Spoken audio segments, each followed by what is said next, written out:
نماز عید جو ہے اس کے متعلق سید سیستانی دامت العالی کا جو نظریہ ہے کہ اگر امام معصوم موجود ہوں، چاہے وہ اس زمانے میں ہوں یا آج کے زمانے میں ہوں، جب امام معصوم حاضر ہوں اور وہی نماز پڑھا رہے ہوں تو پھر تو یہ نماز عید کیا ہو جائے گی، واجب ہو جائے گی۔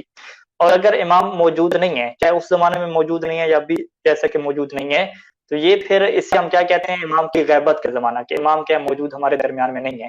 تو اس صورت میں یہ نماز کیا ہے، کسی غیر معصوم کے پیچھے پڑھنا جماعت کے ساتھ یہ کیا ہے، مستحب ہے، اور فرادہ بھی پڑھیں گے تو پھر بھی یہ کیا ہے، مستحب ہے۔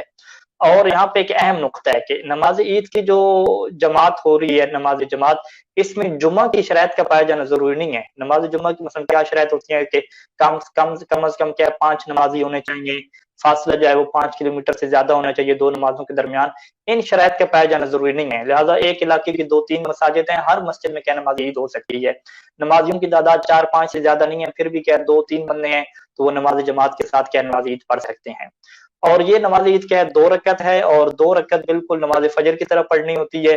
یعنی اس کے اندر فقط ایک ہے کہ قنوت جو انسان کرتا ہے، دعا جو مانگتا ہے قنوت، وہ کیا ہے زیادہ ہوتی ہے، باقی کیا ہے اس میں کوئی فرق نہیں ہے۔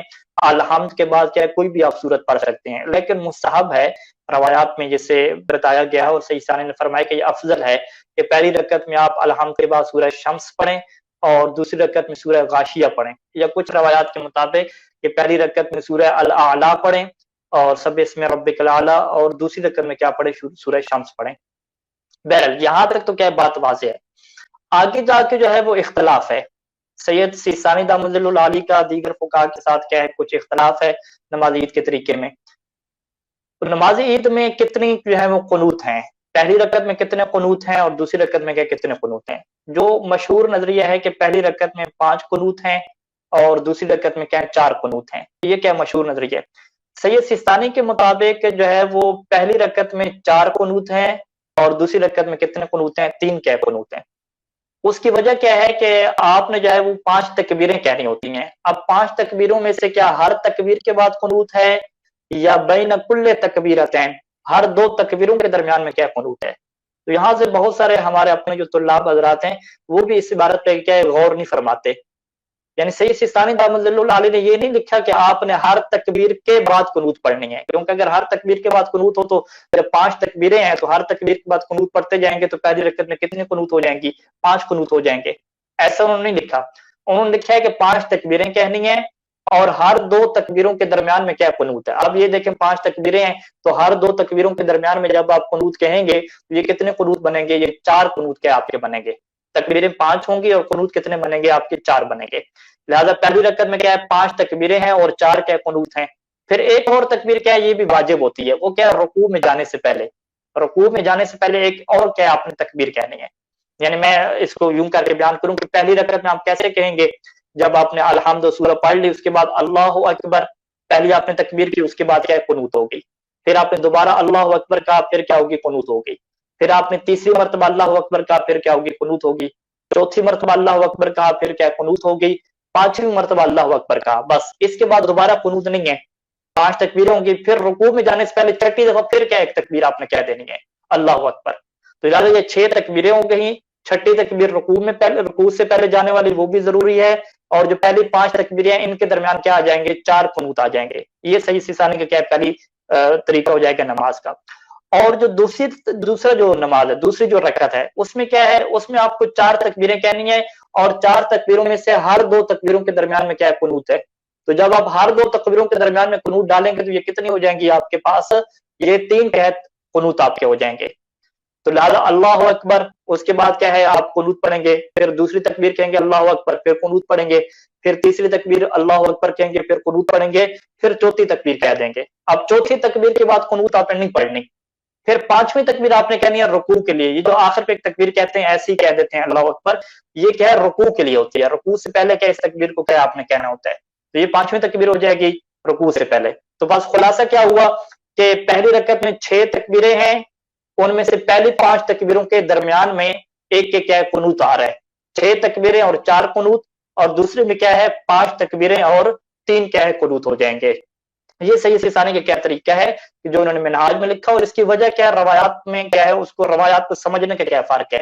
کہ آیا روایت میں جو لکھا گیا ہے عقیب کل تکبیرتن یا بین کل تکبیرتن، اس کا کیا مطلب ہے؟ کیا بین کا یہ مطلب ہے کہ ہر تکبیر کے بعد، یا یہ مطلب ہے کہ ہر دو تکبیروں کے درمیان میں؟ تو یہ فقہا کا سمجھنا ہے، اور اس اعتبار سے کیا ہے ہم اس بحث میں نہیں جاتے۔ بہرحال سید سستانی کا نظریہ آپ کے سامنے آ گیا کہ سید سستانی کے مطابق نماز پڑھانے کا جو طریقہ یہ ہے کہ 6 تکبیریں پہلی رکعت میں ہیں اور دوسری رکعت میں 5 تکبیریں ہیں، اور پہلی رکعت میں آپ نے 4 قنوت پڑھنے ہیں اور دوسری رکعت میں آپ نے کتنے پڑھنے ہیں؟ 3 قنوت کیا پڑھنے ہیں، یہ طریقہ ہے۔ اب یہاں پہ بہت سارے مومن سوال کرتے ہیں کہ ہم تو مشہور طریقے کے مطابق پڑھتے ہیں کہ پہلی رکعت میں ہم 5 قنوت پڑھتے ہیں اور دوسری رکعت میں ہم کیا 4 قنوت پڑھتے ہیں، تو اب اس کا ہم کیا کریں؟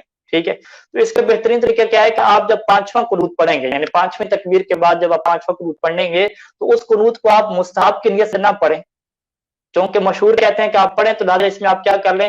قصد رجائے مطلوبیت، آپ یہ نیت رکھیں کہ یہ مستحب کی نیت سے میں نہیں پڑھ رہا، بس ایسے پڑھ رہا ہوں کہ اللہ مجھے کیا دے دے؟ ثواب دے دے۔ اسی طریقے سے جو دوسری رکعت ہے اس میں بھی آپ کیا اس کو ایسے پڑھ لیں، مستحب سمجھ کے نہ پڑھیں، اس وجہ سے نہ پڑھیں کہ سید سستانی نے لکھا ہے، بلکہ آپ پڑھ لیں تاکہ اللہ آپ کو کیا دے گا؟ اس کے اوپر ثواب دے دے گا۔ تو اس طرح آپ قصد رجاء سے پڑھیں گے، اور خصوصاً ہمارے وہ برادران کے جو نماز عید پڑھاتے ہیں ان کے لیے سہولت ہو جائے گی، کیونکہ جب انسان نماز عید پڑھاتا ہے تو انسان کے پیچھے فقط سید سستانی کے مقلدین نہیں ہوتے، دیگر فقہا کے بھی کیا مقلدین موجود ہوتے ہیں، تو لہٰذا وہ اس طریقے کو اپنائے گا کہ جو 5ویں قنوت پڑھے گا پہلی رکعت میں اور دوسری رکعت میں جو 4تھی قنوت پڑھے گا، وہ یہ دونوں قنوتیں مستحب کی نیت سے نہیں پڑھے گا، بلکہ یہ دونوں قنوتیں وہ کیا قصد رجاء مطلوبیت سے ادا کرے گا، تو انشاءاللہ اس کی نماز بھی درست ہو جائے گی، اور باقی جو ایک نیا طریقہ بھی کیا ہے وہ نہیں اپنائے گا، وہ مشہور کے مطابق بھی کیا ہے اس کے مطابق عمل کرے گا۔ تو یہ کیا ہے طریقہ ہے، یہ جو ہے وہ مستحب ہے۔ اس کے علاوہ جو واجب طریقہ ہے جس کے اوپر ہر کوئی اختصار کر سکتا ہے کہ وہ 3 تکبیریں کے ہر رکعت میں، کہ ہر رکعت میں 3 تکبیریں کے اس کے درمیان کیا 2 قنوت ہو جائیں گے، اور ایک رکوع میں کیا جانے سے پہلے کیا ہو جائے گی؟ تکبیر ہو جائے گی، یعنی ٹوٹل 4 تکبیریں کے اور 2 قنوت پڑے، تو ایک واجب طریقہ ہے، اس کے اوپر بھی کیا اکتفا کر سکتے ہیں۔ دعائے قنوت میں کیا پڑھنا ہے؟ کچھ بھی آپ پڑھیں، اس میں کیا ہے کوئی مشکل نہیں ہے، ولو ایک دفعہ کیا درود پڑھ لیں، اس میں کیا کوئی ایشو نہیں ہے، لیکن ایک مشہور دعا ہے جو اہل بیت علیہ السلام سے ذکر ہوئی ہے آج کے دن کی، جو خصوصی دعا ہے عید کے دن کی، وہ کیا پڑھی جائے؟ اللہم اہل الکبریاء والعظمہ واہل الجود والجبروت واہل العفو والرحمہ واہل التقوی والمغفرہ، اسألک فی ھذا اليوم الذي جعلته للمسلمين عيدا ولمحمد صلی اللہ علیہ وآلہ ذخرا ومزیدا ان تصلی علی محمد وآل محمد كأفضل ما صلیت علی عبد من عبادک وصلی علی ملائکتک ورسلک واغفر للمؤمنین والمؤمنات والمسلمین والمسلمات الاحیاء منهم والاموات اللهم انی اسألک خیر ما سألک به عبادک الصالحون واعوذ بک من شر ما استعاذ بک منه عبادک مخلصون۔ یہ والی جو دعا ہے، یہ دعا کیا ہر قنوت میں پڑھی جائے گی، اور یہ کیا مستحب ہے۔ اب یہاں پہ ایک اور بحث ہے کہ نماز عید کے بعد جو 2 خطبے دینے ہیں، ٹھیک ہے، ان 2 خطبوں میں جو ایک اختلاف ہے کہ کیا یہ 2 خطبے دینا واجب ہے یا مستحب ہے۔ سید سستانی دامت ظلہ العالی کے مطابق 2 خطبے دینا احتیاط لازم کے طور پہ کیا ضروری ہیں، احتیاط واجب ہے کہ نماز عید کے بعد کیا 2 خطبے کیا دیے جائیں، اور 2 خطبوں کے درمیان جو فاصلہ ڈالا جائے کہ وہ جو امام ہے، امام جماعت ہے، وہ بیٹھ گیا تھوڑی دیر کے لیے، یہ کیا درمیان میں کیا ہے کیا ہو جائے گا؟ فاصلہ ہو جائے گا، اور اس طرح سے کیا بن جائیں گے؟ یہ 2 خطبے بن جائیں گے۔ اور کیا ان 2 خطبوں کے دوران نماز عید میں حاضر رہنا ضروری ہے، یا فقط نماز پڑھ کے انسان نکل جائے تو یہ بھی درست ہے؟ سید سستانی کے مطابق ان 2 خطبوں کے دوران حاضر ہونا اور 2 خطبوں کو سننا یہ کیا واجب نہیں ہے، لیکن اگر سنیں گے تو اچھی بات ہے، ثواب ملے گا، لیکن سننا واجب نہیں ہے۔ جبکہ جو جماعت کے ساتھ جو نماز پڑھی جائے گی اس میں 2 خطبوں کا ہونا کیا احتیاط لازم کے طور پہ کیا ضروری ہے۔ اور اس کا ٹائم کون سا ہے؟ اس کا ٹائم جو ہے وہ طلوع شمس سے ہے، جب سورج کیا ہوگا؟ طلوع ہوگا۔ سورج طلوع ہونے کا مطلب کیا ہے کہ جب نماز فجر آپ کی قضا ہو جاتی ہے، یعنی ایسا نہیں ہے کہ آپ جو ہے وہ ساری رات جاگتے رہے مسجد میں کیا نماز فجر پڑھی، جیسا کہ ہمارے ساتھ یہاں پہ ہوا کہ جب کرونا وائرس نہیں تھا تو مسجد میں ہم نے نماز پڑھی، تو امام جماعت نے کہا کہ جو ہے وہ فجر کی نماز تو پڑھ لی ہے، عید کی نماز کا کیا پروگرام ہے؟ تو وہاں پہ انہوں نے کہا کہ عید کی نماز بھی پڑھا دیں، اب دوبارہ کیا واپس آنا؟ تو انہوں نے کہا ابھی سورج تو طلوع نہیں ہوا، جب سورج طلوع نہیں ہوا تو نماز عید کا ٹائم نہیں ہے۔ نماز عید کا ٹائم کب ہے؟ کہ جب سورج طلوع ہوگا، اور یہ ٹائم کب تک رہے گا؟ نماز ظہر کے ٹائم تک رہے گا۔ اور اگر کوئی اس سے نہیں پڑھتا تو اس کی کیا ہے قضا نہیں ہے، یعنی ایسا نہیں ہے کہ اس کی کیا قضا ہو، اس کی قضا کیا ہے موجود نہیں ہے، اگر کوئی رہ جاتی ہے تو رہ گئی، اس کی دوبارہ کیا ہے قضا ثابت نہیں ہے۔